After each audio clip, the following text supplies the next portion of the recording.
Hello दोस्तों, नमस्कार, राधे राधे, जय श्री कृष्णा। कैसे हो आप सभी? आशा और उम्मीद है कि सभी स्वस्थ है, मस्त हैं और अपने अपने ध्यान में व्यस्त हैं। तो दोस्तों, 27 फरवरी को आपकी रीट की परीक्षा होने जा रही है, प्री की। तो ऐसे में हमारे पास बहुत ही कम समय बचा है और ऐसे में हमें क्या करना है कि जल्दी जल्दी से हमें क्या करना है, पूरा रिवीजन करना है। तो आपको ये क्लास अटेंड करने के बाद में आपको लास्ट में ये कमेंट करना है कि कितने % आपके इस क्लास से सही हो रहे हैं, ताकि आपको ये भी पता चल जाएगा कि भैया आपका लेवल कैसा है, आपकी तैयारी कैसी है, आपको अपनी तैयारी का आकलन हो जाएगा और आपके परीक्षा में राजस्थान जीके के कैसे कैसे % आएंगे ये भी आपको मालूम हो जाएगा। तो देखिए, आज की क्लास का पहला क्वेश्चन है वो आपके फोन की स्क्रीन के सामने आ चुका है।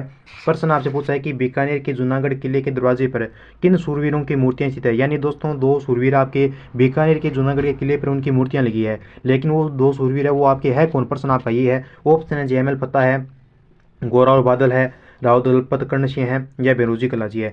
बताइए दोस्तों, जल्दी से नीचे कमेंट कीजिए इसका राइट आंसर कौन सा हो जाएगा। तो बीकानेर के जूनागढ़ किले के दरवाजे पर जो दो सूरवीरों की मूर्तियां वो किसके? वो आपके गोरा और बादल के हैं? नहीं तो दोस्तों, किसके? जयमल और फत्ता की है। बिल्कुल दोस्तों, आपका सही उत्तर हो जाएगा ये ऑप्शन। जो भी विद्यार्थी ऑप्शन ये कमेंट करे ना, उनका सही आंसर माना जाएगा। अगला प्रश्न देखो, आगे क्वेश्चन है कि बागोर की सभ्यता निम्नलिखित में से किस जिले में स्थित है। ऑप्शन है भीलवाड़ा में, जैसलमेर में, गंगानगर या बीकानेर में। दोस्तों, क्वेश्चन क्या है? क्वेश्चन आपसे पूछा है कि बागोर की सभ्यता, सभी को मालूम है कि बागोर की सभ्यता कहाँ पे है। बागोर की सभ्यता अपने भीलवाड़ा में है। सही ऑप्शन ए होगा। क्या हो जाएगा? ए को लो कर दो भाई। चलिए अगला प्रश्न पढ़िए। दोस्तों, जल्दी जल्दी से अपने क्या करेंगे, क्वेश्चनों को अपन सोल्व करेंगे। ज़्यादा कुछ देर नहीं करेंगे क्योंकि परीक्षा का टाइम हमारे पास बहुत ही कम बचा है। अगला प्रश्न है कि किस अभिलेख में चौहानों को वत्स गोत्र ब्राह्मण बताया गया है। ऑप्शन है बिजोलिया अभिलेख में, चिरवा के शिलालेख में या गोसुंडी या फिर सारणेश्वर। बताइए जल्दी से नीचे कमेंट कर दीजिए। कोई भी बच्चा फ्री नहीं बैठा रहेगा। अगर आप पहली बार इस यूट्यूब चैनल पर विजिट कर रहे हैं तो इस चैनल को आपको क्या करना है भाई, सब्सक्राइब करना है, ताकि आने वाला हर वीडियो का नोटिफिकेशन आपके पास पहुंचता रहे। तो चौहानों को वत्स गोत्र ब्राह्मण कहा गया, वो कहा गया आपके बिजोलिया अभिलेख में। पहला ऑप्शन आपका करेक्ट होगा। अगला सवाल देखो, निम्न में से कौन सा शिलालेख है जो चौहान राजवंश की वंशावली के बारे में जानकारी हमें उपलब्ध करवाता है। ऑप्शन है रायसिंह का शिलालेख, आबू का शिलालेख, दिलवाड़ा का शिलालेख या फिर बिजोलिया का शिलालेख। क्वेश्चन आपका कि कौन सा ऐसा शिलालेख है जो चौहान वंश, ये कौन सा दोस्तों, चौहान वंश के वंशावली की जानकारी देता है हमें। तो इसकी जो जानकारी देता है वो देता है आबू का अचलेश्वर शिलालेख। कौन सा देगा? क्या आबू का अचलेश्वर शिलालेख देगा? सर जी, हमारा क्या आंसर सही है? अरे दोस्तों, आपका जो भी यहाँ पे करेक्ट आंसर माना जाएगा वो माना जाएगा आपका ऑप्शन डी। ठीक है, बिजोलिया का शिलालेख। देखो, चौहान राजवंश की वंशावली के बारे में बात की गई है, तो चौहान वंश की वंशावली के बारे में तो बात करेगा अपने बिजोलिया का शिलालेख। जो साथ यहाँ पे आबू वाला लोग करे है ना, वो क्या है यहाँ पे भाई गलत हो जाएगा। ठीक है, मैंने भी एक बार सोचा कि भाई बच्चे सही बता रहे हैं, लेकिन बाद में मैंने देखा कि ये तो नहीं होगा, ये तो दूसरे की जानकारी देता है, मुझे बिजोलिया लगता है, इसलिए मैंने इसको थोड़ा छोटा किया था कि इसका आंसर पता चल जाए कि कौन सा है। ठीक है, बिजोलिया का शिलालेख होगा। अगला क्वेश्चन देखो, आगे है कि रंगमहल में विशेष रूप से किसकी खेती की जाती थी आपकी? गेहूं और चावल की, बाजरा या मक्का की। देखो, रंगमहल की बात की गई है।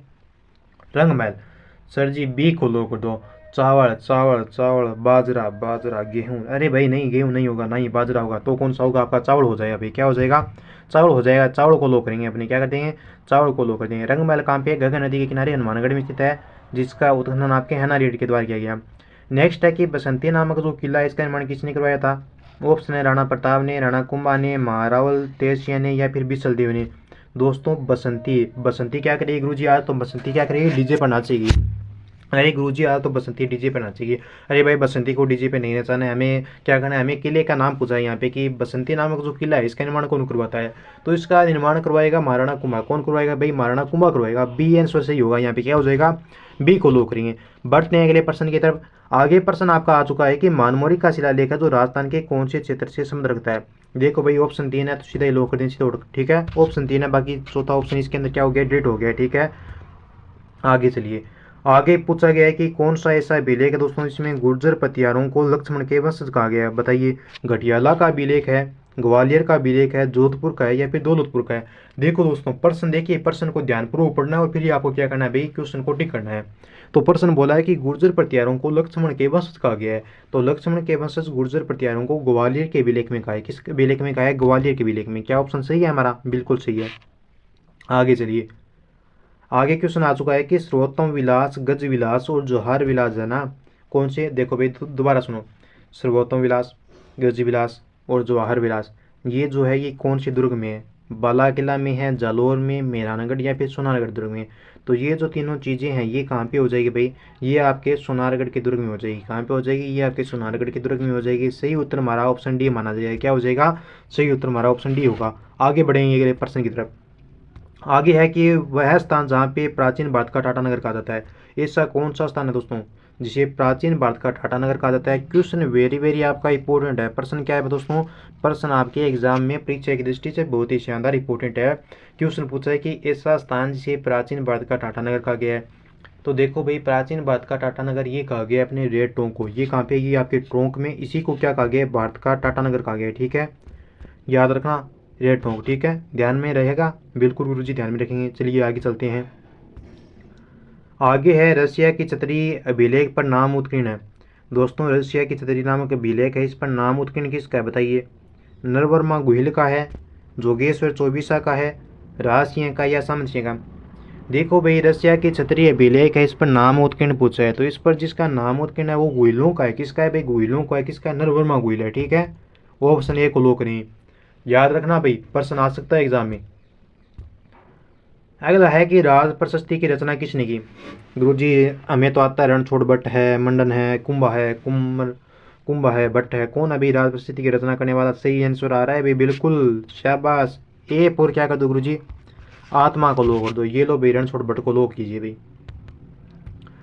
अगला है कि राजस्थान के निम्नलिखित में से किस किले को सुर्णगिरी कहा गया है। ऑप्शन है जोधपुर का किला, बूंदी का किला, जालोर का किला या फिर आमेर का किला। ध्यान से पढ़ना भाई प्रश्न को, और फिर इसका क्या करना है आपको, कमेंट बॉक्स के माध्यम से आंसर करना है कि दोस्तों राजस्थान में ऐसा कौन सा किला है जिसे सुर्णगिरी कहा गया है। तो सुर्णगिरी कहा गया है वो अपने जालोर किले को कहा गया है। प्रश्न आता है एग्जाम में आपकी सुर्णगिरी, स्वर्णगिरी। और एक क्वेश्चन आता है आपके कि ऐसा किला जिसका निर्माण व्यापारियों ने करवाया था, भैंसरोड का किला हो जाएगा। क्वेश्चन आपके एग्जाम में आता है किस किले का निर्माण आपके देवताओं ने करवाया था, परियों ने करवाया था, भगवान के नाखूनों से करवाया गया है, या फिर आपके भूत प्रेतों के द्वारा बनाया गया है। ये जो आपके 4-5 क्वेश्चन है परीक्षा में, ये प्रश्न आपके इंपॉर्टेंट है। और एक इनमें से आपको ये ध्यान में रखना है कि किस इतिहासकार ने किस किले के लिए क्या बात कही थी। प्रश्न बस आपका यहीं से आता है। बस एग्जाम में हमें देखो भाई, पेपर फाइट करने का एक ही मकसद होता है, एक ही तरीका होता है पेपर फाइट करने का। या तो पीछे के एग्जाम उठा लो, आप पीछे के एग्जाम उठा लो, उनमें जो प्रश्न पूछे उनके आधार पर अपनी तैयारी कर लो। ठीक है, अगर फिर भी अगर आप टॉपिक वाइज लेके चलो, जैसे किले आ गए अपने दुर्ग आ गए, तो इनमें हमेशा से प्रश्न क्या आता है, हमेशा से इनके बारे में प्रश्न आता है जैसे परियों परिस्तों के द्वारा निर्माण करवाया गया, ये क्वेश्चन आता है। या तो या फिर इनमें जो इंपॉर्टेंट हमारी अन्य बात होती है वो होती है हमारी कथन, यानी कौन सी विद्वान ने किस दुर्ग के बारे में क्या कथन का है। प्रश्न यहीं से उठता है, तो आप इसके उपनाम भी थोड़ा पढ़ लेना और ये चीज़ें याद कर लेना। ठीक है, 27 फरवरी को आपकी परीक्षा है, समय बहुत कम है। अगला प्रश्न है, देखो भाई आगे क्या है भाई, सर जी आगे प्रश्न नहीं इतनी है, अरे भाई कोई दिक्कत नहीं, क्लास छोटी हुई है, बेफिक्र रहिए, टेंशन फ्री रहिए, मेरी बात ध्यान से सुनना। ठीक है, अब आपको क्या करना है, व्हाट्सएप ग्रुप पर मैसेज करना है आपको 9057001547। ये क्या है, अपने व्हाट्सएप ग्रुप के ये अपने नंबर है, इन पर आपको मैसेज करना है मात्र और मात्र हाई लिखकर। ठीक है, हाई लिखकर आप जैसे मैसेज करोगे मैं क्या कर दूँगा, आपको भी ग्रुप में आपके ऐड कर दूँगा। पर एक बात ध्यान में रखना भाई, कोई भी यूट्यूब के भरोसे मत बैठना, आपकी सेल्फ स्टडी आपको करनी होगी। सेल्फ स्टडी के जरिए आपका सिलेक्शन होगा। कोई भी यूट्यूब का ऐसा प्लेटफॉर्म जो आपके बिना पढ़े सिलेक्शन करा दे, ऐसा कोई नहीं है। ठीक है, मैं मानता हूँ कि वीडियो मैं यहाँ पे अपलोड करता हूँ तो इससे क्या है कि आपको ये थोड़ा लगता होगा कि भाई हमें तैयारी अच्छी है हमारी, ऐसे आते हैं, लेकिन जो मैं ये क्वेश्चन आपके लिए पढ़ा रहा हूँ ना, ये नीचे लेवल के प्रश्न है। अभी तो आप क्या है भाई, समुद्र से बाहर ही नहीं निकली हो, आप समुद्र के अंदर हो। तो देखो भाई, रीट प्री पास करनी है तो जीके से तो आपके ऐसे ही नॉर्मल प्रश्न आएंगे। सेशन वेदियाँ तैयार कर लो और साइको तैयार कर लो। 15 दिन बचे हैं, 15 दिन के अंदर आप आसानी से इनको तैयार कर सकते हो। 3 सब्जेक्ट कोई भी तैयार कर लो, आपकी रीट प्री पास हो जाएगी, आपको दुनिया की कोई ताकत नहीं रोकेगी। तो आप कमेंट कीजिएगा कि ये वीडियो आपको कैसा लगा। मिलेंगे जल्दी एक और शानदार नए धमाकेदार के साथ वीडियो के अंदर। जय हिंद, जय भारत दोस्तों।